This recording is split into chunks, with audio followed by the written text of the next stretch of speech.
Did you know that one woman saved an entire nation? In the book of Judges, chapters 4 and 5, we meet Jael, a simple woman who lived in a time when Israel was being oppressed by their enemies. When Sisera, the general of the enemy army, came to her town, she welcomed him as an honored guest. But while he was sleeping, she took a tent peg and a hammer and drove the peg into his skull.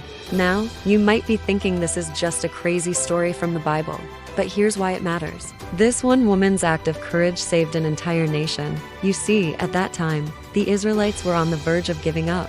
They were tired of fighting, and they didn't think that God was going to come through for them. But Jael's daring deed gave them hope. It reminded them that God was still in control, even if they couldn't see it. And that's why the story of Jael, the woman who killed a general with a tent peg, is one of my favorite stories from the Bible.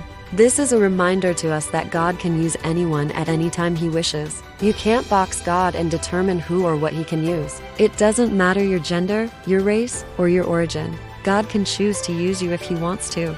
And most importantly, you should learn to avail yourself for God's purposes. That's another way to be useful before God. Because even if God decides to work through you for His purposes, if you don't comply, He won't force you. Rather, He will go for another person. Secondly, even in situations that seem hopeless, God can still come through. Always put your trust completely on Him. He never fails. Thank you for watching. Please subscribe and share this video to your loved ones.